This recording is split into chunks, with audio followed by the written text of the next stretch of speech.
नाशिकमध्ये अनधिकृत दर्गा हटवला, जमावाकडून रात्री पोलिसांवर दगडफेक, वाहनांची केली तोडफोड। येथील काठेगल्ली परिसरातील अनधिकृत दर्ग्याच्या तोडण्याचे काम पहाटेपासून सुरू झालं, पण त्याआधी रात्रीच्या वेळी येथे हिंसाचार झाल्याची घटना घडली। त्यात 31 पोलीस कर्मचारी जखमी झाले आहेत। जमावाने पोलिसांच्या वाहनांची तोडफोड करून दगडफेक केली। या घटनेनंतर पोलिसांनी दगडफेक करणाऱ्या 15 लोकांना ताब्यात घेतले असून 57 संशयास्पद मोटरसायकली जप्त केल्या आहेत। रात्रीच्या वेळी 500 पोलिसांचा बंदोबस्त होता, पण जमाव 400च्या वर होता।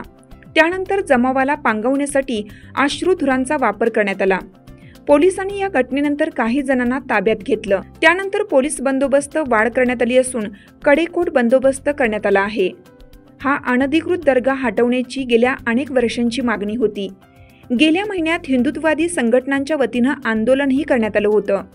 वक्फ बोर्ड आणि उच्च न्यायालयात या संदर्भात सुनावणी झाली। उच्च न्यायालयात दर्गा ट्रस्टला दर्गा बाबतीत काही पुरावे सादर करता आले नाहीत।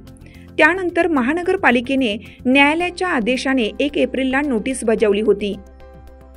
स्वतःहून बांधकाम काढून घ्या, अन्यथा अतिक्रमण काढण्याचा इशारा दिला होता, पण कालपर्यंत दर्ग्याचे बांधकाम हटवण्यात आलं नाही।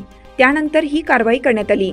सध्या परिसरात शांतता असून या मार्गावरील वाहतूक पुढील 3 दिवस बंद ठेवण्यात आली असून बंदोबस्त कायम राहणार आहे। पोलीस दलाच्या अधिकारी व अंमलदारांनी अतिशय स्विफ्ट आणि अतिशय स्ट्रॉंग ॲक्शन घेतली। त्यामुळे अर्ध्या तासाच्या आतच सर्व परिस्थिती नियंत्रणात आली आणि आज आपण बघताय की शहर सुरळीतपणे चालू आहे। त्याबद्दल मी त्यांचं अभिनंदन करतो। त्यातले काही अधिकारी व अंमलदार हे यांना दगडं लागली, इंजोर्ड झाले, त्यांना सिव्हिल हॉस्पिटलला आपण ॲडमिट केलेलं आहे। त्यांना आपण आता बघितलेलं आहे, सगळ्यांची प्रकृती चांगली आहे आणि ते रिकवर होत आहे। सर, एकूण किती जण जखमी झाले आहेत? एकूण 21 अधिकारी व अंमलदार जखमी झालेले आहेत आणि त्यातले काही सिव्हिल हॉस्पिटल नाशिक शहर या ठिकाणी ॲडमिट। काटेगली में जो मामला हुआ था उसमें कुछ पुलिसों को घायल